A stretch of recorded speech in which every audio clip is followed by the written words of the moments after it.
Most welcome again friends, government job study with মিতে আবার আপনাদেরকে স্বাগত জানাই। আপকামিং যে সেপ্টেম্বর মাসে এসএলএসটি পরীক্ষা হতে চলেছে 9, 10 এবং 11, 12-এর ক্ষেত্রে, সেদিকে লক্ষ্য রেখে আজকের এই সেশনটি 2023 সালের যে এসএলএসটি মাদ্রাসা সার্ভিস কমিশনের হয়েছিল 24 সালে এই পরীক্ষাটি অনুষ্ঠিত হয়েছিল। 7th এসএলএসটি জিওগ্রাফির ওপরে 11, 12-এর একাদশ দ্বাদশ শ্রেণীর ক্ষেত্রে তারই 90টি প্রশ্ন এবং তার সঠিক উত্তর দেওয়ার চেষ্টা করব। যদি কোনো উত্তরে আপনাদের সংশয় থেকে থাকে বা আপনাদের মনে হয় থাকে যে কোনো উত্তর ভুল হচ্ছে, অবশ্যই সেটা কমেন্টে জানাবেন। তো দেরি না করে আজকের সেশনটি শুরু করছি। 7th এসএলএসটি জিওগ্রাফির যে হয়েছিল মাদ্রাসা সার্ভিস কমিশনের 2024 সালে, তারই 90টি কোয়েশ্চেন এই সেশনটি রয়েছে। আশা করি এই প্রশ্নগুলি আপনাদের আগামী পরীক্ষা ক্ষেত্রে খুবই সহযোগী বা উপযোগী ভূমিকা পালন করবে এবং পরীক্ষার বর্তমানে যে প্যাটার্ন কোয়েশ্চেনের সেই সম্পর্কে একটা সম্যক ধারণা আপনারা পাবেন। তো দেরি না করে আজকে সেশনটি শুরু করব। একদম ফার্স্ট কোয়েশ্চেন রয়েছে, নিচের কোনটি খনিজটির অর্থাৎ কোন খনিজটির প্রতিফলন ও সঞ্চালনের বৈশিষ্ট্য বর্ণনা করে। অর্থাৎ খনিজের যে আলোর প্রতিফলন এবং সঞ্চালনের যে বৈশিষ্ট্য বর্ণনা করে। অপশানে তো বলছে লাস্টার, কালার স্ট্রিক, ভার্চুয়াল অ্যাবজর্পশন নাকি ফ্লোরোসেন্স। সঠিক উত্তর হয়ে যাবে লাস্টার। লাস্টার হচ্ছে সেটি হচ্ছে কি করে, আলোর প্রতিফলন এবং সঞ্চালনের বৈশিষ্ট্য বর্ণনা করে। খনিজটি এই লাস্টার কি করে, খনিজের যে আলোর প্রতিফলন এবং সঞ্চালনের বৈশিষ্ট্যকে বর্ণনা করে। নেক্সট হচ্ছে, গড়ে লিথোস্ফিয়ারের প্লেটগুলি ড্যাশ পুরু। অপশানে তো বলছে 1 কিমি, 10 কিমি, 100 কিমি নাকি 1000 কিমি পর্যন্ত। লিথোস্ফিয়ারের যে স্তর রয়েছে সেটা হচ্ছে 100 কিমি পর্যন্ত পুরু হয়ে থাকে। আইসোস্ট্যাসির উপর এরিয়ার তত্ত্ব ভিত্তি করে পার্কালের সূত্র, আচ্ছা, নাকি নিউটনের প্রথম সূত্র, নিউটনের দ্বিতীয় সূত্র নাকি চার্লসের সূত্র। আচ্ছা, এটা প্রথমেরটা হবে পাস্কাল, এটা ভুল রয়েছে, এটা হচ্ছে পাস্কাল হয়ে যাবে, যেটা হচ্ছে পাস্কাল। এবং এখানে বলছে আইসোস্ট্যাসির ওপর এরিয়ার যে তত্ত্ব ভিত্তি করে, সেটা সঠিক উত্তর হয়ে যাবে সেটা হচ্ছে পাস্কালের সূত্র, লজ অফ পাস্কাল। এটা আইসোস্ট্যাসির ওপর এরিয়ার তত্ত্বের ওপর ভিত্তি করে গড়ে ওঠে।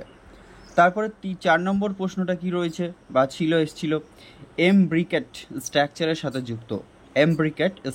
সাথে যুক্ত সরল ভাঁজ, স্বাভাবিক ভাঁজ, বিপরা ভাঁজ নাকি শিলার দ্বারণ। এক্ষেত্রে সঠিক উত্তর হবে এমব্রিকেট স্ট্রাকচারের সাথে যুক্ত বিপরা বা বিপরীতধর্মী চ্যুতি যেটা। 5 নম্বর কোয়েশ্চেনটা দেখতে হবে যে বিবেচনা করুন যে নদী এ পরিষ্কার জল রয়েছে অর্থাৎ আন্ডারলোডেড এবং নদী বিতে প্রচুর পরিমাণে ঘোলা জল রয়েছে। তাহলে এতে পরিষ্কার জল, বিতে ঘোলা জল এবং সিতে যেখানে রয়েছে যে আন্ডারলোড বা ওভারলোড নয়, অর্থাৎ ঘোলা জলও নেই, পরিষ্কার জলও নেই।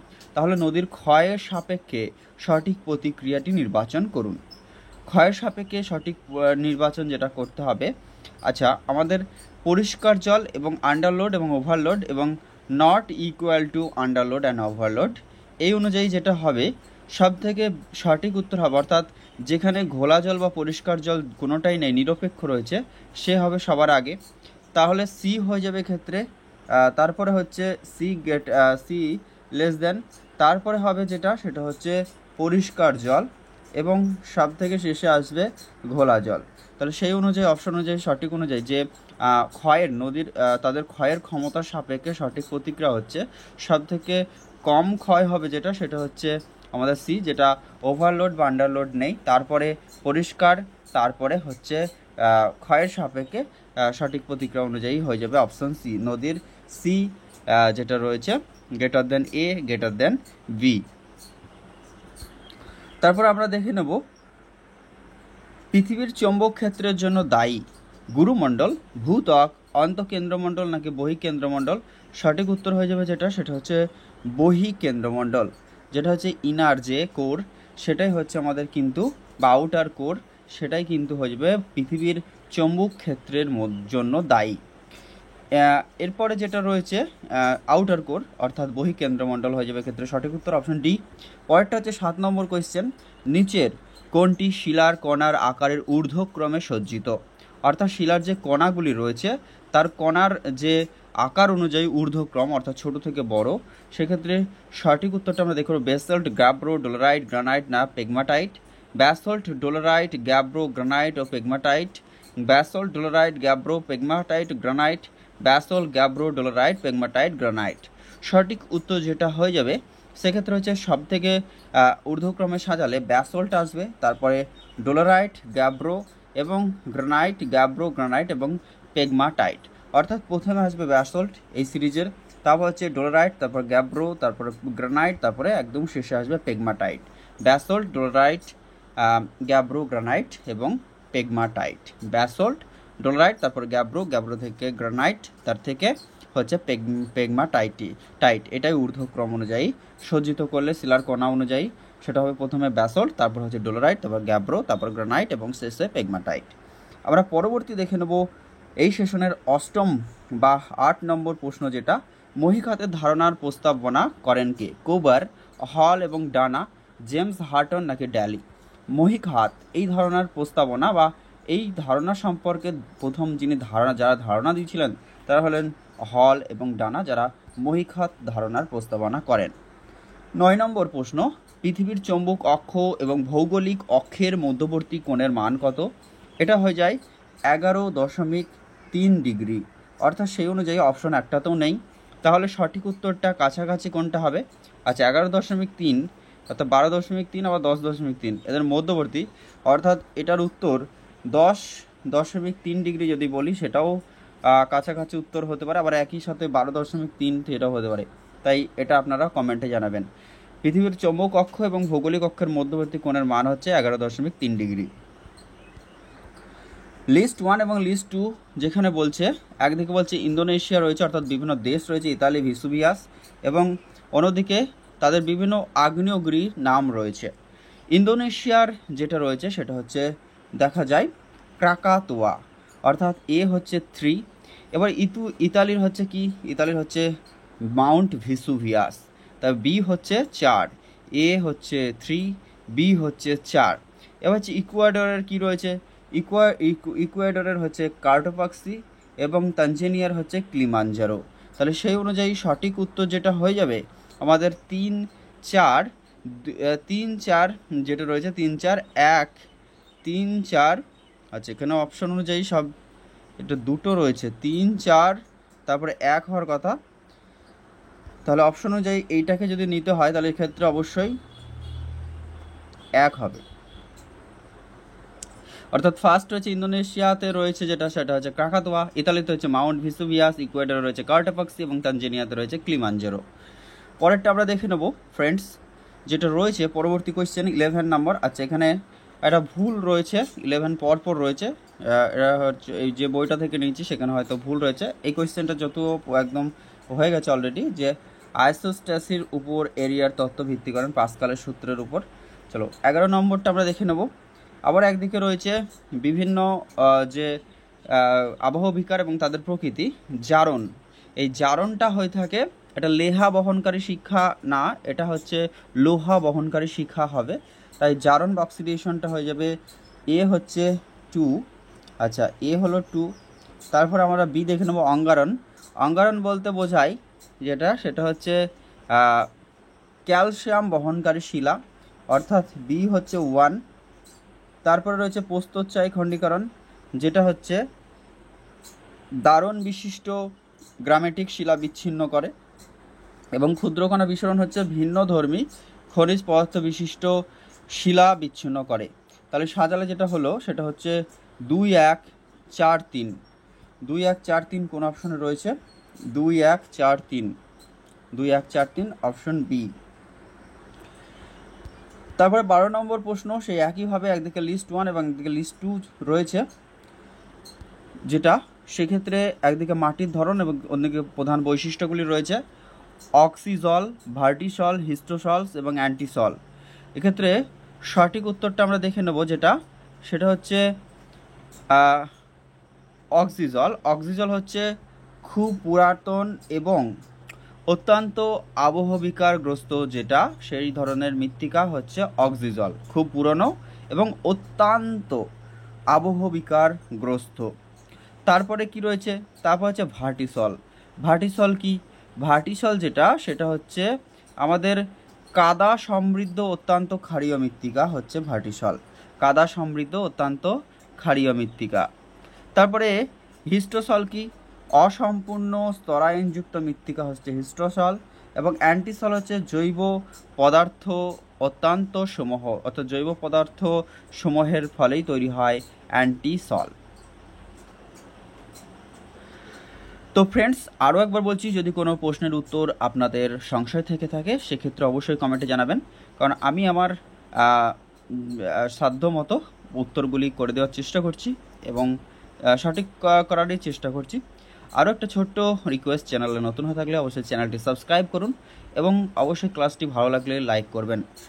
বন্ধুদের মধ্যে শেয়ার করতে বা ফ্রেন্ডদের মধ্যে শেয়ার করতে আপনারা একদম ভুলবেন না, কারণ আপনাদের এক একটি সাবস্ক্রিপশন, এক একটি লাইক শেয়ার আমাকে পরবর্তী ক্লাস নিয়ে আসতে ইন্সপায়ার্ড করে। তো দেরি না করে পরবর্তী কোয়েশ্চেনটা দেখে নেব। আর্মারিং বলতে বোঝায় কি? আর্মারিং বলতে নদীবক্ষে বালির সঞ্চয়ের প্রক্রিয়াকে বোঝায়, নদীবক্ষে কর্দ সঞ্চয়ের প্রক্রিয়াকে বলায়। পলি পরিবহনের সময় শুধুমাত্র সূক্ষ্মকণার পরিবহন ও নদীবক্ষে স্থূলকণার সঞ্চয়কে বোঝায়। পলি পরিবহনের সময় শুধুমাত্র স্থূলকণার পরিবহন ও নদীবক্ষে সূক্ষ্মকণার সঞ্চয়কে বোঝায়। সঠিক উত্তরটি হয়ে যাবে যেটা, যে আর্মারিং বলতে বোঝায় পলি পরিবহনের সময় শুধুমাত্র সূক্ষ্ম কণার পরিবহন এবং নদীবক্ষে স্থূলকণার সঞ্চয়কে বোঝায়। তাহলে আর্মারিং কি, যে পলি পরিবহনের সময় শুধুমাত্র সূক্ষ্ম কণা পরিবহন এবং তার সঙ্গে নদীবক্ষে স্থূলকণার সঞ্চয়।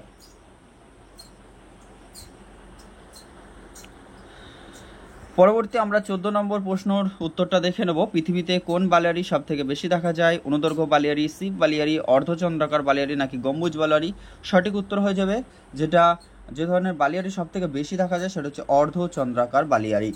উপকূলের কাছে একটি ছোট্ট দ্বীপ মূলত মূল ভূখণ্ডের সাথে কি দ্বারা সংযুক্ত থাকে? লুপ, ট্রম্বলো নাকি স্পিড নাকি হুকড স্পিড? সঠিক উত্তর ট্রম্বলো। এটা কিন্তু উপকূলের কাছে একটি ছোট্ট দ্বীপ যেটা মূল ভূখণ্ডের সাথে সংযুক্ত করে। র্যাট জেল এর লেভেনসরাম এর ধারণা সম্পর্কিত নিম্নলিখিত বিবৃতিগুলির মধ্যে কোনটা সঠিক? এটি এমন একটি ভৌগোলিক এলাকা যার মধ্যে জীবসমূহের বিকাশ ঘটে। একদম ঠিক। জার্মানির সীমানা সম্প্রসারণকে উজ্জীবিত করেছিল, অর্থাৎ এটি এমন একটি ভৌগোলিক এলাকা যার মধ্যে জীবসমূহের বিকাশ ঘটে। 1 নম্বরটা ঠিক রয়েছে এবং তার সাথে 2, 3 নম্বর অর্থাৎ জার্মানির সীমানা সম্প্রসারণকে উজ্জীবিত করে, এটাই ছিল র্যাট জেলের লেভেনসরামের ধারণা সম্পর্কিত সঠিক বিবৃতি। অর্থাৎ 16 নম্বরের সঠিক উত্তরটি হয়ে যাবে যেটা, সেটা হচ্ছে 1 এবং 3, option A is the correct answer. তার পরবর্তীকালে আমরা দেখে নেব সম্ভাবনাবাদের প্রতিষ্ঠাতাকে। Vidal de la Blache, Lucien Febvre, DM Smith, Friedrich Ratzel. সঠিক উত্তর ভিদাল দেলা ব্লেস। তিনি সম্ভাবনাবাদের বা পজিটিভিজম এর যেটা রয়েছে যে প্রতিষ্ঠাতা। একদিকে রয়েছে লিস্ট 1, অন্যদিকে লিস্ট 2। এখানে মিলানোর কথা বলছে। বিভিন্ন ভৌগোলিক রাইটার বা ভৌগোলিকবিদ রয়েছেন এবং তাদের লেখা বই। হামবোল্টের সাথে দেখে নেব যেটা রয়েছে, হামবোল্টের লেখা বই হচ্ছে কি হয়ে যাবে না, হামবোল্টের লেখা বই হচ্ছে যেটা, সেটা হচ্ছে এশিয়া সেন্ট্রাল। তারপরে হান্টিংটনের লেখা বইটির নাম হচ্ছে কি, এটা হচ্ছে হামবোল্টের লেখা বই। আচ্ছা, তারপর হচ্ছে এলসওয়ার্থ হান্টিংটন, তার লেখা বইটির নাম হচ্ছে যেটা, সেটা হচ্ছে আমাদের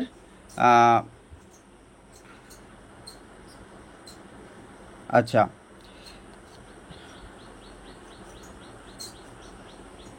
তাহলে হামবোল্টের হচ্ছে এশিয়া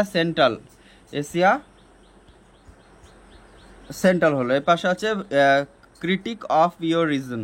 আচ্ছা, ক্রিটিক অফ পিওর রিজন যেটা রয়েছে, তাহলে এটা হলো এশিয়া সেন্ট্রাল। তারপরে হচ্ছে যেটা রয়েছে এলসওয়ার্থ হান্টিংটনের লেখা হচ্ছে দ্য পালস অফ এশিয়া, এবং এটা তো হামবোল্টের হয়ে গেল। তাহলে এবার পড়ে আছে social justice and the city, যেটা হচ্ছে আমাদের ইমানুয়েল কান্টের হচ্ছে social justice and the city. Immanuel কান্টের হচ্ছে social justice and the city. এবং ডেভিড হার্ভের যে বইটা হচ্ছে সেটা হচ্ছে আমাদের পড়ে আছে, সেটা হচ্ছে ক্রিটিক অফ পিওর রিজন। এটা হচ্ছে ডেভিড হার্ভের লেখা। তা ডেভিড হার্ভের হচ্ছে যেটা ক্রিটিক যেটা অফ দ্য পিওর রিজন, এটা হচ্ছে ডেভিড হার্ভের লেখা। হামবোল্টের হচ্ছে এশিয়া সেন্ট্রাল, এবং এলস ওয়ার্থ হান্টিংটনের হচ্ছে the pulse of Asia. Immanuel কান্টের হচ্ছে সেটা হলো আমাদের social justice and the city. Stop and go determinism বলতে কি বোঝানো হয়? দিক এবং দিক পরিবর্তন, শুধুমাত্র গতি পরিবর্তন একই দিকে, শুধুমাত্র একই গতিতে দিক পরিবর্তন, নাকি স্থান, গতি ও দিক পরিবর্তন? স্টপ অ্যান্ড গো ডিটারমিনিজম বলতে বোঝায় শুধুমাত্র গতি পরিবর্তন একই দিকে। ইডিওগ্রাফি ধারণা সম্পর্কে নিচের কোনটি সত্য নয়? আইন প্রণয়নে বিশ্বাসী, অন্যান্য বিশেষ ঘটনা নিয়ে আলোচনা করে, আঞ্চলিক ভূগোলের সাথে ঘনিষ্ঠভাবে জড়িত। মনোবিজ্ঞান এই ধারণাটি মার্ক ব্রাউস বার্ট দ্বারা প্রস্তাবিত। ইডিওগ্রাফি ধারণা সম্পর্কে যেটা সত্য নয় সেটা হচ্ছে আইন প্রণয়নে বিশ্বাসী, এটার সাথে কোনো সম্পর্ক নেই। অ্যান্টিপোড হলো কি? অ্যান্টিপোড হলো মূলক ভূগোল, মানবতাবাদী ভূগোল, মানবীয় ভূগোল, সামাজিক ভূগোল। অ্যান্টিপোড যেটা সেটা হচ্ছে মূলক ভূগোল। তারপর আমরা দেখে নেব বায়ুমণ্ডলে কোন স্তরে ভ্যান অ্যালেন বিকিরণ বলয় দেখা যায়?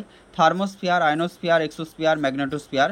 সঠিক উত্তরটি হয়ে যাবে সেটা হচ্ছে বায়ুমণ্ডলে কোন স্তরে ভ্যান অ্যালেন বিকিরণ দেখা যায়? ভ্যান অ্যালেন বিকিরণ দেখা যায় সেটা হচ্ছে থার্মোস্ফিয়ারে। পরবর্তী কোয়েশ্চেন, নিচের কোনটি অ্যালবেডোর অধক্রম অর্থাৎ নিচের দিকে অনুযায়ী সঠিকভাবে সজ্জিত রয়েছে?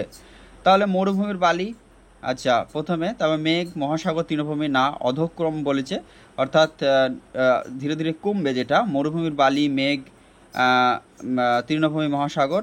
মেঘ, মরুভূমির বালি, মহাসাগর, তৃণভূমি, মেঘ, মরুভূমির বালি, তৃণভূমি, মহাসাগর। আচ্ছা, অ্যালবেডোর অধক্রম যদি সাজানো হয় সেক্ষেত্রে হয়ে যাবে প্রথমে সব থেকে বেশি অ্যালবেডো রয়েছে মেঘ, তারপরে রয়েছে মরুভূমির বালি বা ধূলিকণার মধ্যে, তারপর হচ্ছে তৃণভূমি অঞ্চলে, এবং সব থেকে অ্যালবেডোর পরিমাণ কম যদি বলা হয় সেক্ষেত্রে মহাসাগর হয়ে যাবে। মেঘ, মরুভূমির বালি, তৃণভূমি এবং মহাসাগর হয়ে যাবে অ্যালবেডোর অধক্রম অনুযায়ী সজ্জিত স্থানগুলি বা যেই সমস্ত উপাদানগুলি।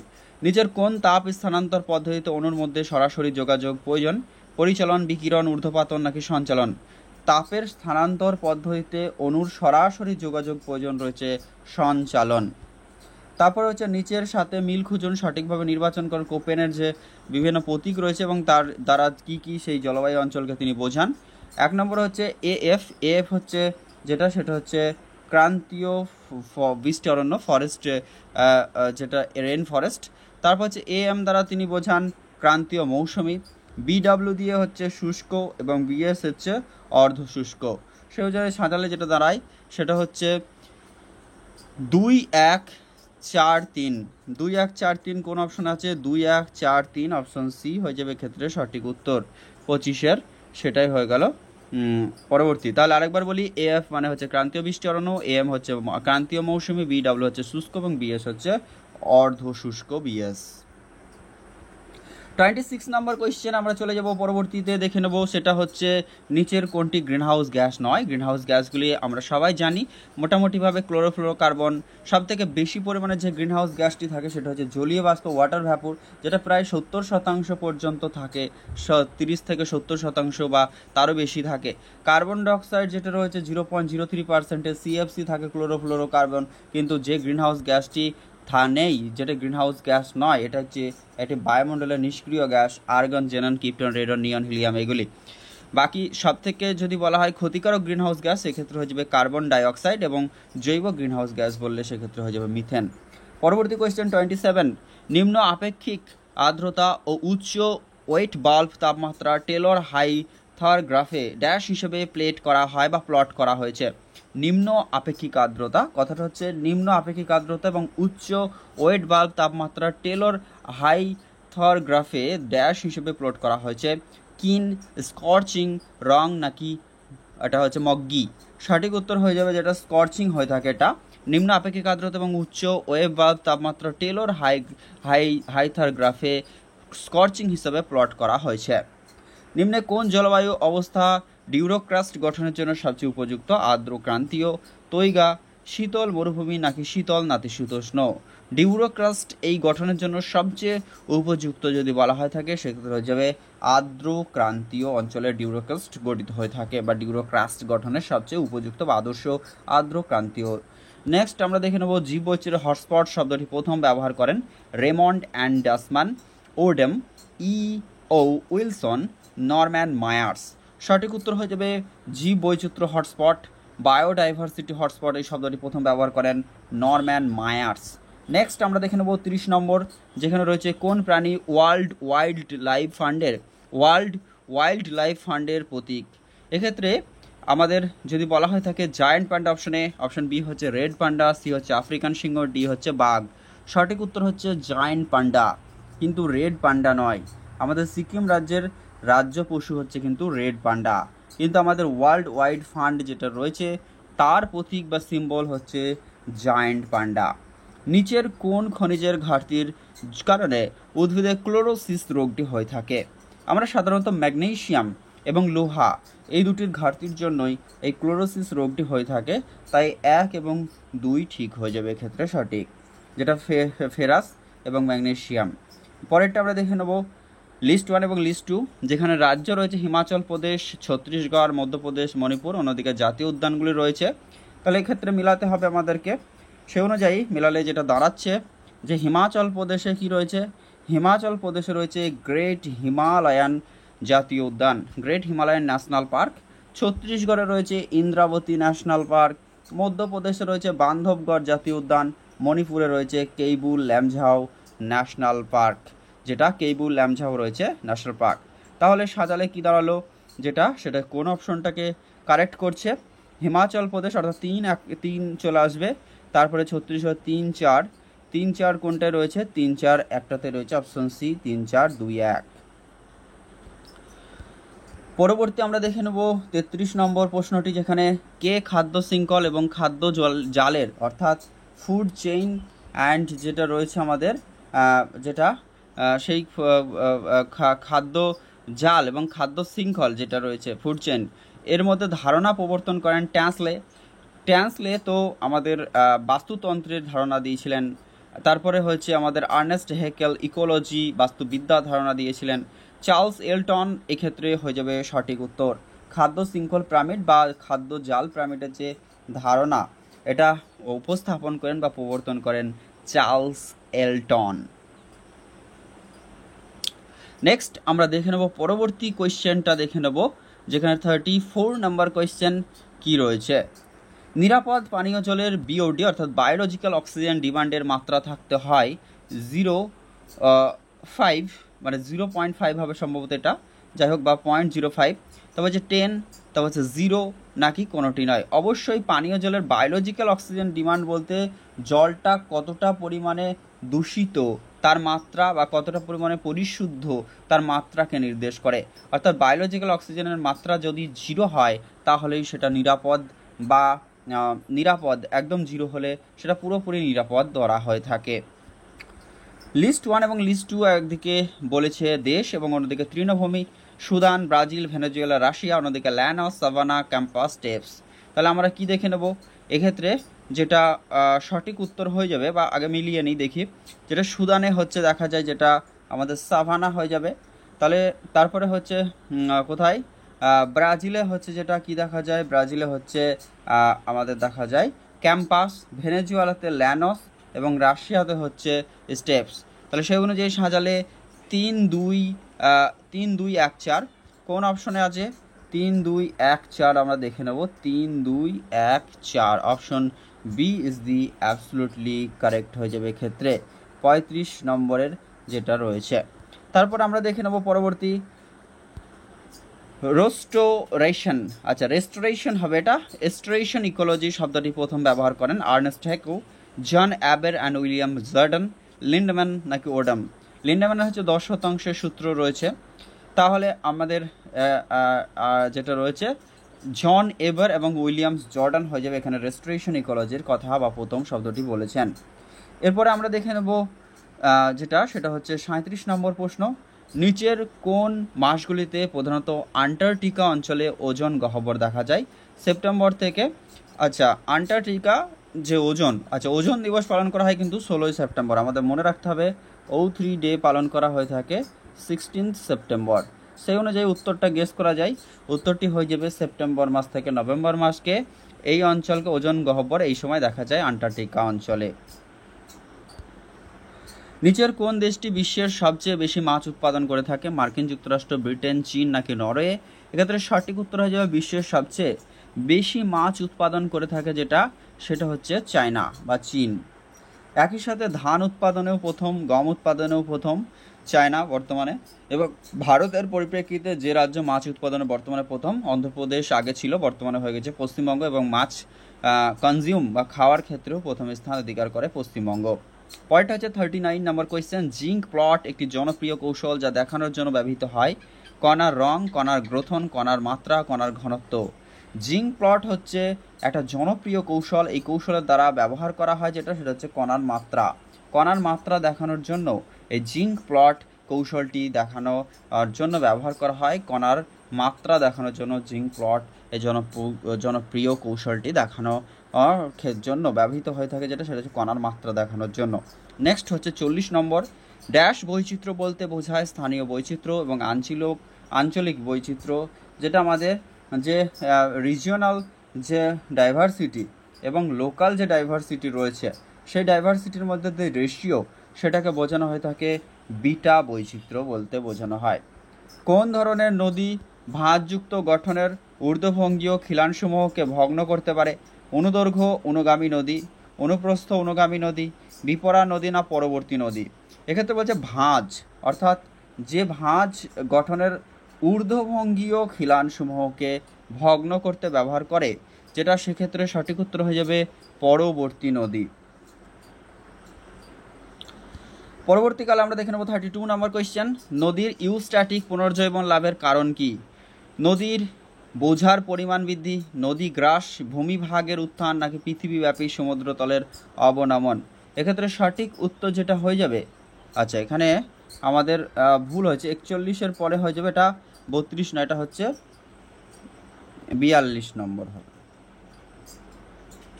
তো 42 নম্বরের কি হয়ে যাবে বলছে নদীর ইউস্ট্যাটিক পুনর্জীবন লাভ, যেটা ইউস্ট্যাটিক পুনর্জীবন লাভ, এটা কি হয় পৃথিবীব্যাপী সমুদ্রতলের অবনমনের জন্য যেটা হয়ে থাকে, সেটাই হচ্ছে নদীর ইউস্ট্যাটিক পুনর্জীবন লাভের কারণ, পৃথিবীব্যাপী সমুদ্রতলের অবনমনের জন্য।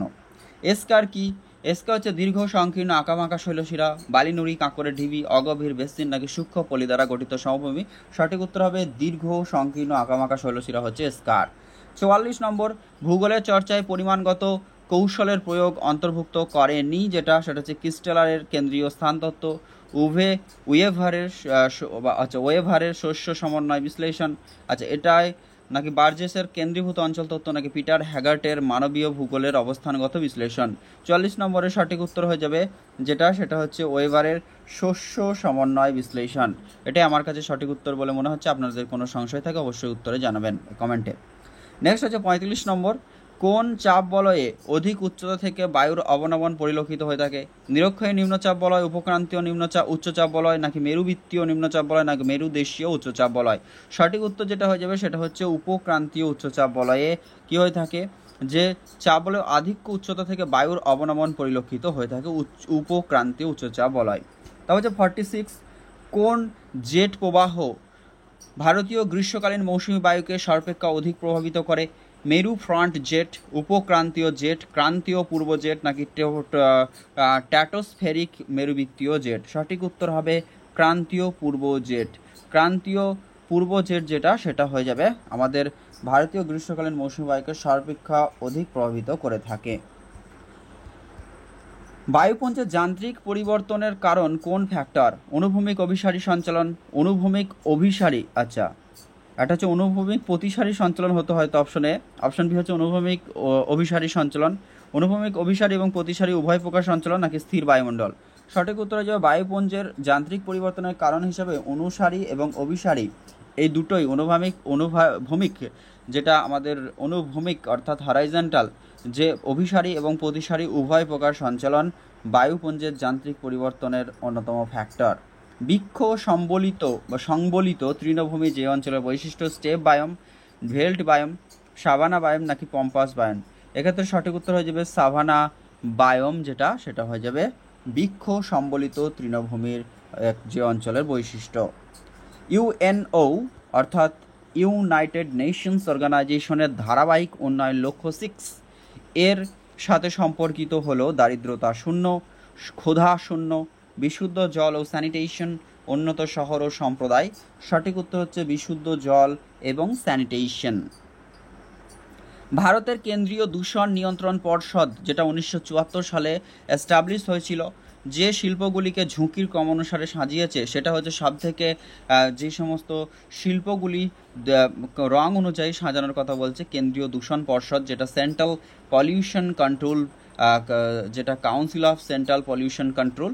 তারা কি করে, তাদের যে 1974 সালে তারা যে শিল্পগুলিকে ঝুঁকির ক্রম অনুসারে সাজিয়েছে সেটা হচ্ছে প্রথমে আসবে লাল, তারপরে কমলা, তারপর সবুজ এবং সাদা। সবথেকে কম ঝুঁকি রয়েছে সাদা এবং সবথেকে বেশি ঝুঁকি লাল। তাহলে লাল হলো, কমলা হলো সবুজ এবং যেটা সাদা। লোহা আকরিক মানে যেটা কাঁচা মালের ওজন যদি 50 কেজি এবং স্টিলের সমাপ্ত পণ্য যেটা হচ্ছে 30 কেজি, এই উপাদান সূচকটি কি হবে? এই উপাদান সূচকটি হবে গ্রেটার দ্যান 1, অবশ্যই একের বেশি। কাঁচামালের ওজন 50 কেজি এবং স্টিলের সমাপ্ত পণ্য ওজন 30 কেজি হলে উপাদান, যখন কাঁচামালের ওজন বেশি হয় এবং যেটা হচ্ছে আমাদের কংক্রিট যেগুলি উপাদান রয়েছে সেক্ষেত্রে তার ওজন যদি কম হয় সেক্ষেত্রে তার উপাদান সূচকটি হয় গ্রেটার দ্যান 1। সবচেয়ে গুরুত্বপূর্ণ ম্যাঙ্গানিজ আকরিক হলো পাইরুলোসাইট, অবশ্যই সঠিক উত্তর হয়ে যাবে ম্যাঙ্গানিজের আকরিক হলো পাইরুলোসাইট। একদিকে রয়েছে লিস্ট 1, অন্যদিকে লিস্ট 2, বিভিন্ন দেশের নাম, আর অন্যদিকে হচ্ছে খনিগুলি বা খনিজগুলি কোথায় রয়েছে। খনিগুলি অর্থাৎ চীন, ব্রাজিল, ভারত, চিলি। সঠিক উত্তরটা আমরা দেখে নেব চীনের যেটা হয়ে যাবে আনসান, অর্থাৎ এ হচ্ছে 3। ব্রাজিলের কি রয়েছে? ব্রাজিলের রয়েছে যেটা সেটা হচ্ছে আমাপ্পা, চিরিয়া তো ভারতের। তাহলে এবার দেখে নিতে হবে যে আছে ব্রাজিল আর ওদিকে চিলি। চিলির হচ্ছে যেটা অর্থাৎ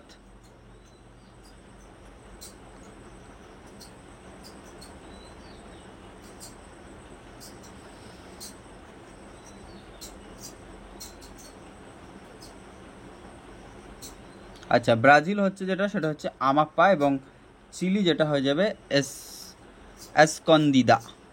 তাহলে আরেকবার দেখে নিই, একদিকে রয়েছে বিভিন্ন দেশ আর একদিকে খনি। চীন এর খনি যেটা রয়েছে আনসান, ব্রাজিলের হচ্ছে আমাপ্পা, ভারতের হচ্ছে চিরিয়া এবং চিলি হচ্ছে এসকন্দিদা। পরবর্তী আমরা দেখে নেব 54 নাম্বার কোয়েশ্চেন। এপ্রাইড এর মতানুসারে কোনো শিল্পের অবস্থান নিম্নলিখিত কোন দৃষ্টিভঙ্গির সঙ্গে সম্পর্কিত? অপশন এ সর্বনিম্ন উৎপাদন ব্যয় দৃষ্টিভঙ্গি, অপশন বি অর্থনৈতিক দৃষ্টিভঙ্গি, অপশন সি সর্বাধিক মুনাফা দৃষ্টিভঙ্গি নাকি আচরণগত দৃষ্টিভঙ্গি? এপ্রাইড যিনি শিল্পের যে নীতির সাথে মতানুসারের সাথে যুক্ত বা তার যে দৃষ্টিভঙ্গি সেই দৃষ্টিভঙ্গিটি হলো আচরণগত যে দৃষ্টিভঙ্গি, বিহেভিয়ারালিস্ট অ্যাপ্রোচ। তারপর আমরা চলে যাব পরবর্তীকালে যেটা সেটা হচ্ছে 55 নাম্বার কোয়েশ্চেন। বিশ্বের কৃষি অঞ্চলের প্রধান শ্রেণীবিভাগটি সম্পর্ক যুক্ত হলো হুইটেলসি, আগস্টল্যাস, জিমারম্যান নাকি ভন থুনেন? সঠিক উত্তর হয়ে যাবে হুইটেলসি। ডেমোগ্রাফিক ডিভিডেন্ড কি? ডেমোগ্রাফিক ডিভিডেন্ড বলতে প্রকৃত অর্থনৈতিক বৃদ্ধি বা জনসংখ্যার বয়স কাঠামোর পরিবর্তনের ফল হতে পারে। অর্থনৈতিক বৃদ্ধির সম্ভাবনা যা জনসংখ্যার বয়স কাঠামোর পরিবর্তনের, আচ্ছা দুটো অপশন একই। প্রকৃত অর্থনৈতিক বৃদ্ধি যা জনসংখ্যার বয়স কাঠামোর পরিবর্তনের ফল হতে পারে প্রকৃত, আচ্ছা এটা হচ্ছে ডেমোগ্রাফিক ডিভিডেন্ড বলতে বোঝায় অর্থনৈতিক বৃদ্ধির, অর্থনৈতিক ডিভিডেন্ড কথাটা এসছে মানেই লাভ ব্যাপারটা রয়েছে, তাই অর্থনৈতিক বৃদ্ধির সম্ভাবনা যা জনসংখ্যার বয়স কাঠামোর পরিবর্তনের ফল হতে পারে। নিম্নলিখিত বছরগুলির মধ্যে কোন বছরে ভারতে জাতীয় খাদ্য নিরাপত্তা মিশন যেটা রয়েছে সেই ক্ষেত্রে NFSM জাতীয় ন্যাশনাল ফুড যে সিকিউরিটি মিশন এটা শুরু হয়েছিল 2005, 2010, 2007 নাকি 2000 সাল থেকে এই NFSM শুরু হয়েছিল 2007 সালে। ভারতীয় রাজ্যগুলির নিম্নলিখিত গোষ্ঠীগুলির মধ্যে কোনটি 2011 সালের আদমশুমারি অনুসারে জনসংখ্যার ঘনত্বের ঊর্ধ্বক্রম, অর্থাৎ সবথেকে কম তারপরে বেশি জনসংখ্যার ঊর্ধ্বক্রম অনুযায়ী সাজালে যেটা দাঁড়াবে সেটি হচ্ছে, আচ্ছা হরিয়ানা তো হবে না, জনসংখ্যার ঘনত্ব মহারাষ্ট্র হবে, মহারাষ্ট্র দিয়ে শুরু হবে। তো মহারাষ্ট্রর পরে আসবে পাঞ্জাব না হরিয়ানা, হ্যাঁ পাঞ্জাব চলে আসবে, মহারাষ্ট্র পাঞ্জাব, তারপর হরিয়ানা হবে না, তামিলনাড়ু হবে। অপশনগুলোর মধ্যেই ভুল মনে হচ্ছে, তাহলে মহারাষ্ট্র আসবে ফার্স্ট, তারপরে আসবে এখানে অপশন অনুযায়ী ঘনত্ব যেটা আসবে মহারাষ্ট্রের পরে পাঞ্জাব, পাঞ্জাবের পর আসবে যেটা সেটা হচ্ছে তামিলনাড়ু। কোয়েশ্চেনটাতে আচ্ছা আমার যেটা মনে হচ্ছে সি উত্তর বা ডি উত্তরের মধ্যে হবে, যাই হোক সিটাকে উত্তর নিলাম, মহারাষ্ট্র পাঞ্জাব হরিয়ানা এবং তামিলনাড়ু, যদিও পাঞ্জাবের পর তামিলনাড়ু আগে আসা উচিত, তারপরেই হরিয়ানা হওয়া উচিত। নেক্সট হচ্ছে বর্তমানে নিচের কোন দেশে অভিবাসীদের সংখ্যা সবচেয়ে বেশি? মার্কিন যুক্তরাষ্ট্র, সংযুক্ত আরব এমিরেটস, কানাডা নাকি জার্মানি? বর্তমানে নিচে যে দেশে অভিবাসীদের সংখ্যা সবচেয়ে বেশি, অবশ্যই মার্কিন যুক্তরাষ্ট্র হয়ে যাবে এক্ষেত্রে সঠিক উত্তর। লোয়েস মৃত্তিকা হচ্ছে একটি আঞ্চলিক মৃত্তিকা, আন্ত আঞ্চলিক মৃত্তিকা, অনাঞ্চলিক মৃত্তিকা নাকি বোরিয়াল মৃত্তিকা? সঠিক উত্তর হচ্ছে অনাঞ্চলিক মৃত্তিকা, সেটা হচ্ছে লোয়েস মৃত্তিকা। নিচের কোনটি মৃত্তিকার গঠনের নির্দিষ্ট প্রক্রিয়া নয়? হিমোফিকেশন, গ্লেজিয়েশন, পর্জলাইজেশন বা পর্জলীকরণ, ক্যালসিফিকেশন। এখানে কথাটা রয়েছে যে গঠনের নির্দিষ্ট প্রক্রিয়া নয়, এগুলি এক একটা প্রক্রিয়া কিন্তু নির্দিষ্ট প্রক্রিয়া নয়। গ্লেজিয়েশন বা পর্জলাইজেশন বা ক্যালসিফিকেশন এগুলি সবগুলি এক একটা মৃত্তিকা গঠনের এক একটা নির্দিষ্ট প্রক্রিয়া, কিন্তু হিউমিফিকেশন যেটা সেটা কিন্তু নির্দিষ্ট প্রক্রিয়া নয়। জীববৈচিত্র্যের কোন বিভাগের একটি জীবের প্রাচুর্য দেখতে পাওয়া যায়? বাস্তুতান্ত্রিক বৈচিত্র্যে, গামা বৈচিত্র্যে, জিনগত বৈচিত্র্য নাকি প্রজাতিগত বৈচিত্র্যে? জীববৈচিত্র্যের কোন বিভাগে একটি জীবের প্রাচুর্য, একটা নির্দিষ্ট জীবের প্রাচুর্য দেখা যায়? যে অবশ্যই জিনগত বৈচিত্র্য, বা এটা অনেকে আবার প্রজাতিগত বৈচিত্র্য বলতে পারে। যাই হোক উত্তরটা জিনগত বৈচিত্র্যই সঠিক। নেক্সট হচ্ছে ইউট্রিফিকেশনের ফলাফল কি? উর্বর ভূমির পতিত জমিতে পরিণত করা, মৃত্তিকার প্রোফাইলের উপরিভাগের স্তরের লবণাক্তকরণ নাকি মহাদেশ ও মহাসাগর দূষণ হয়তো অপশনে, বা মহাসাগরের দূষণ, অভ্যন্তরীণ জলভাগ ও নদীর দূষণ। ইউট্রিফিকেশন হয়ে যাবে যেটা সেটা হচ্ছে অভ্যন্তরীণ জলভাগ এবং নদীর দূষণ, এটাই হয়ে যাবে পারফেক্ট উত্তর।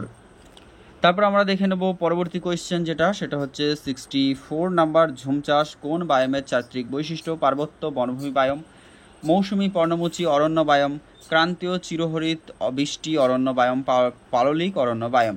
এক্ষেত্রে হচ্ছে ঝুম চাষ মেনলি পার্বত্য বনভূমিতে হয়ে থাকে, তাই সঠিক উত্তরটি হয়ে যাবে এক্ষেত্রে অবভিয়াসলি ঝুম চাষ হয়ে থাকে আমাদের পার্বত্য অঞ্চলে, যেটা সেটা হয়ে যাবে পার্বত্য বনভূমি বায়োম হয়ে যাবে, এটা সঠিক উত্তর। পরবর্তী আমরা দেখে নেব 65। মেঘ অরণ্য বায়োম কোন প্রধান বায়োমের অন্তর্গত? লবণাম্বু অরণ্য বায়োম, ক্রান্তীয় উপক্রান্তীয় ঋতুভিত্তিক অরণ্য বায়োম, উপক্রান্তীয় চিরহরিত অরণ্য বায়োম, উপক্রান্তীয় পর্ণমোচী অরণ্য বায়োম। মেঘ অরণ্য বলেছে, তাই সঠিক উত্তর হয়ে যাবে উপক্রান্তীয় চিরহরিত অরণ্য বায়োম। উপক্রান্তীয় চিরহরিত অরণ্য বায়োম হয়ে যাবে মেঘ অরণ্য বায়োমের প্রধান বায়োমের অন্তর্গত। 66 নম্বর। সহনশীল ধারাবাহিক উন্নয়নের উপাদান হিসেবে কোনটি সমন্বয়টি সঠিক? অর্থনৈতিক, সামাজিক, মানবীয়। পরিবেশ সহনশীল ধারাবাহিক কনসিস্টেন্টলি ডেভেলপমেন্ট বা কনসিস্টেন্টলি প্রোগ্রেস, এই উপাদান হিসাবে কোন সমন্বয়টি সঠিক? অর্থনৈতিক, বাস্তুতান্ত্রিক, মানবিক, অর্থ সাংস্কৃতিক, অর্থনৈতিক, প্রযুক্তি।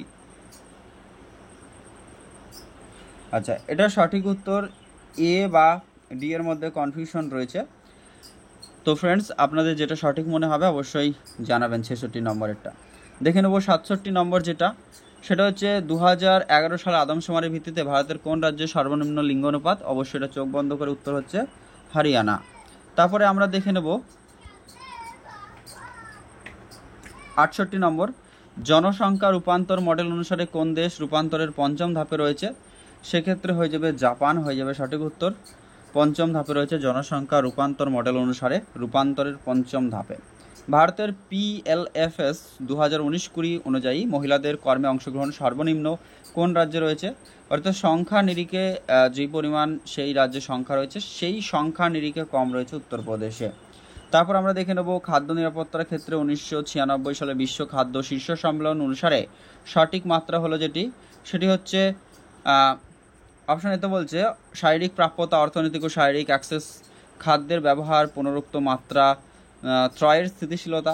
বিতে বলছে অর্থনৈতিক অ্যাক্সেস, খাদ্যের ব্যবহার, খাদ্য সংরক্ষণ, পূর্বোক্ত মাত্রা, ত্রয়ের স্থিতিশীলতা। সিতে বলছে শারীরিক প্রাপ্যতা, খাদ্যের ব্যবহার, খাদ্য সংরক্ষণ, পূর্বোক্ত মাত্রা, ত্রয়ের স্থিতিশীলতা, নাকি শারীরিক প্রাপ্যতা, অর্থনৈতিক এবং শারীরিক অ্যাক্সেস ও খাদ্য ব্যবহার ও খাদ্য সংরক্ষণ সরবরাহ। সঠিক উত্তর হবে অপশন ডি, অর্থাৎ খাদ্যের যেটা শারীরিক প্রাপ্যতা এবং অর্থনৈতিক শারীরিক অ্যাক্সেস, তার সাথে খাদ্যের ব্যবহার ও সংরক্ষণ সরবরাহ। 71 নম্বর যেটা রয়েছে, কোন অঞ্চলে ল্যাটেরাইট ও ল্যাটেরাইটিক মৃত্তিকার অস্তিত্ব নেই? পশ্চিমঘাট, পূর্বঘাট, হিমালয় পর্বতমালা এবং রাজমহল পাহাড়। অর্থাৎ ল্যাটেরাইটিক মৃত্তিকা যেটা সেই মৃত্তিকার অস্তিত্ব কিন্তু নেই, সেটা হচ্ছে আমাদের হিমালয় পর্বতে হয়ে যাবে। বাকি রাজমহল পর্বত যেটা আমাদের ঝাড়খণ্ডের যেটা রয়েছে আমাদের মালভূমি অঞ্চল, এবং পূর্বঘাট এবং পশ্চিমঘাট পর্বত যেটা সেগুলোতে কিন্তু ল্যাটেরাইট বা ল্যাটেরাইটিক মৃত্তিকার অস্তিত্ব রয়েছে। উপকূল রেখার মোট দৈর্ঘ্য অনুযায়ী ভারতবর্ষের নিম্নলিখিত রাজ্যগুলি কোনটি অধক্রম অর্থাৎ নিচের দিকে সাজালে কিভাবে? সবারই সব থেকে বেশি উপকূল রেখা রয়েছে গুজরাট, তারপরে রয়েছে সেটা হচ্ছে তামিলনাড়ু, এবং তারপরে রয়েছে মহারাষ্ট্র এবং কেরালা এবং উড়িষ্যা। এই অনুযায়ী সঠিক গুজরাট, তামিলনাড়ু, তারপরে মহারাষ্ট্র, কেরালা, উড়িষ্যা। এক্ষেত্রে সঠিক হয়ে যাবে অপশন ডি, উপকূল রেখা দৈর্ঘ্য সব থেকে বেশি গুজরাট, তারপর দ্বিতীয় স্থানে রয়েছে তামিলনাড়ু, তৃতীয় স্থানে রয়েছে আমাদের সেটা হচ্ছে মহারাষ্ট্র, এবং চতুর্থ স্থানে কেরালা, পঞ্চম স্থানে উড়িষ্যা। পরবর্তী কোয়েশ্চেন যেটা রয়েছে, সেক্ষেত্রে নিচের রাজ্যগুলির মধ্যে কোনটিতে ভারতের সর্বনিম্ন বিন্দু বা কট্টুনাদ অবস্থিত? তামিলনাড়ু, গুজরাট, কেরালা নাকি অন্ধ্রপ্রদেশ? কট্টুনাদ রয়েছে কেরালাতে। এটা হচ্ছে ভারতের সর্বনিম্ন বিন্দু কট্টুনাদ। নিম্নের কোনটি উত্তর থেকে দক্ষিণ হিমালয় পর্বতমালার সঠিক ক্রম? একেবারে উত্তরে বা একেবারে উপরে রয়েছে কারাকরাম, তার নিচে রয়েছে লাদাখ, তার নিচে রয়েছে জসকার, তার নিচে রয়েছে পীরপাঞ্জল, তার নিচে রয়েছে শিবালিক। একেবারে উত্তর থেকে যদি উপর থেকে সাজানো হয় বা উত্তর দিক থেকে দক্ষিণ দিকে হিমালয় পর্বতমালাকে সঠিক ক্রম অনুযায়ী সাজানো হয়, তাহলে একেবারে উত্তরে রয়েছে কারাকরাম, তারপরে লাদাখ, তারপরে রয়েছে জসকার, তারপরে রয়েছে পীরপাঞ্জল, তারপরে রয়েছে শিবালিক। এবং দক্ষিণ দিক থেকে যদি সাজানো হয় শিবালিক, পীরপাঞ্জল, জসকার, লাদাখ এবং কারাকরাম হয়ে যাবে। দৈর্ঘ্যের 75 নম্বর, দৈর্ঘ্যে ভারতের সবচেয়ে ছোট জাতীয় সড়ক যেটা NH ন্যাশনাল হাইওয়ে, সেটা কোনটি? NH 127A, NH 966B, NH 45, NH 548। সঠিক উত্তর হয়ে যাবে NH 548 বর্তমানে হচ্ছে সবচেয়ে ছোট জাতীয় সড়ক ন্যাশনাল হাইওয়ে, এবং 40 যেটা রয়েছে আমাদের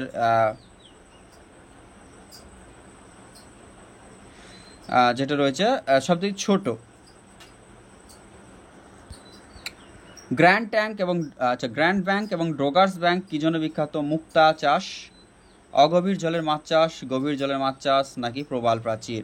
এটা হয়ে যাবে অগভীর জলের মাছ চাষ হয়ে থাকে গ্র্যান্ড ব্যাংক এবং ড্রোগার্স ব্যাংক। তিলাইয়া বাঁধ নির্মাণ করা হয়েছে কোন নদীর উপর? দামোদর, বরাকর, কোপাই নাকি মুন্ডেশ্বরী? সঠিক উত্তর হচ্ছে বরাকর নদীর উপর। একদিকে রয়েছে লিস্ট 1 এবং লিস্ট 2 জ্যামিতিক চিত্র বা ডায়াগ্রাম, অন্যদিকে মাত্রা। তাহলে বিন্দু কি হয়? বিন্দুতে কোনো মাত্রা থাকে না, মাত্রা শূন্য হওয়ার প্রবণতা রয়েছে। গোলকের হয়ে থাকে ত্রিমাত্রিক বা যেটা হচ্ছে আমাদের 3 মাত্রা। বৃত্তের কি থাকে? বৃত্তের থাকে হচ্ছে দ্বিমাত্রা বা ডাইমেনশনাল, এবং বার ডায়াগ্রামে হচ্ছে একমাত্রিক। অপারেশন ফ্লাডের সাথে যুক্ত, এটা হচ্ছে শ্বেত বিপ্লব, হোয়াইট রিভলিউশন, ভার্গিস কুরিয়ন শ্বেত বিপ্লবের জনক। ধান এবং আমাদের যেটা রয়েছে গম উৎপাদনের সাথে সবুজ বিপ্লব, যেটা তৃতীয় পঞ্চবার্ষিকী পরিকল্পনার শেষ দিকে, বা যেটা আমাদের প্ল্যান হলিডের সময় এটা খুবই জনপ্রিয়তা লাভ করেছিল। টমেটো বা মাংস উৎপাদনের সাথে যুক্ত হচ্ছে লাল রেড রিভলিউশন, এবং ব্লু রিভলিউশন হচ্ছে মৎস্য চাষের সাথে যুক্ত। নিকটবর্তী প্রতিবেশী সূচক দ্বারা কি দেখানো হয়? বসতিগুলির আকার, বসতিগুলির বয়স, বসতিগুলির পেশাগত কাঠামো, নাকি বসতিগুলির মধ্যে ব্যবধান বা তাদের মধ্যে যে ডিস্টেন্স। নিকটবর্তী প্রতিবেশী সূচক, নিকটতম প্রতিবেশী সূচক, এই সূচক বা ইন্ডেক্স দ্বারা যেটা দেখানো হয় সেটা হচ্ছে বসতিগুলির মধ্যে ব্যবধান। নিচের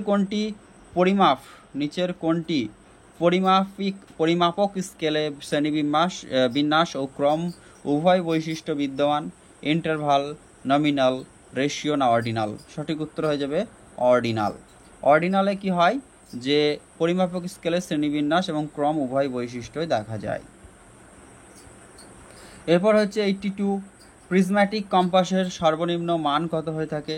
প্রিজম্যাটিক কম্পাসের সর্বনিম্ন মান হচ্ছে 15 মিনিট, 30 মিনিট, নাকি 30 সেকেন্ড, নাকি 1 মিনিট? সঠিক উত্তর হয়ে যাবে 30 মিনিট। 30 মিনিট হয়ে যাবে ক্ষেত্রে সঠিক উত্তর, প্রিজম্যাটিক কম্পাসের সর্বনিম্ন মান।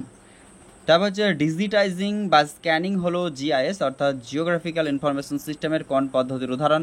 ত্রুটি শনাক্তকরণ, তথ্য অর্জন, তথ্য ম্যানিপুলেশন, নাকি তথ্যের গুণমান বৃদ্ধি? ডিজিটাইজিং বা স্ক্যানিং হলো জিআইএস এর তথ্য অর্জন, ডাটা কালেকশন।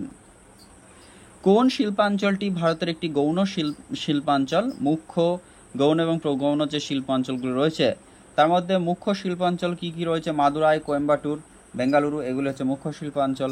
এছাড়াও দিল্লি সংলগ্ন অঞ্চল যেমন হচ্ছে আমাদের হরিয়ানা, যেটা গুরগাঁও, তারপরে হচ্ছে আমাদের আহমেদাবাদ, যেটা রয়েছে গুজরাটের ভাদোদরা, এগুলি সবই কিন্তু আমাদের মুখ্য শিল্পাঞ্চল। কিন্তু গৌণ হচ্ছে চেন্নাই।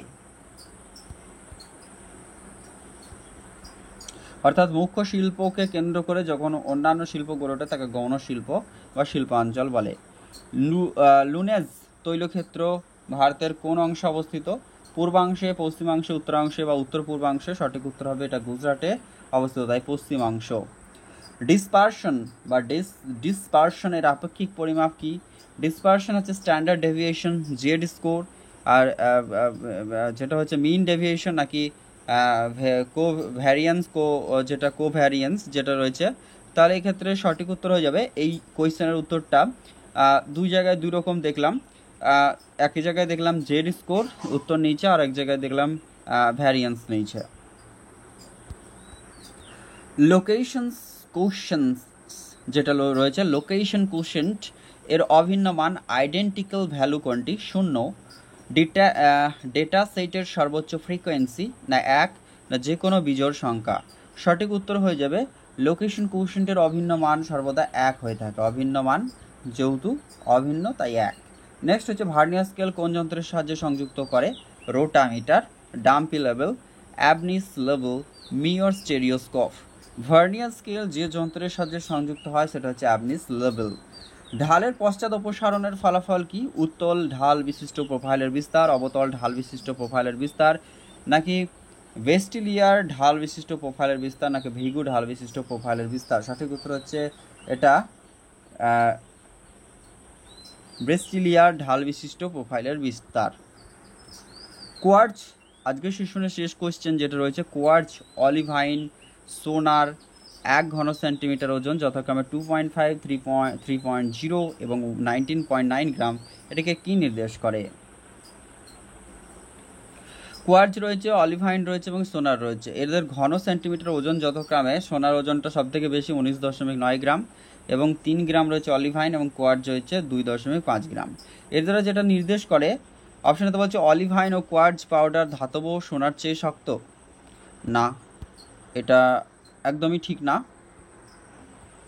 তা বলছে অলিভাইন কোয়ার্জ চেয়ে সোনা 6 থেকে 7 গুণ বেশি শক্ত, এটাও বলা যায় না। সোনা অলিভাইন হলো সিলিকেট, কোয়ার্জ হলো মৌলিক সিলিকন।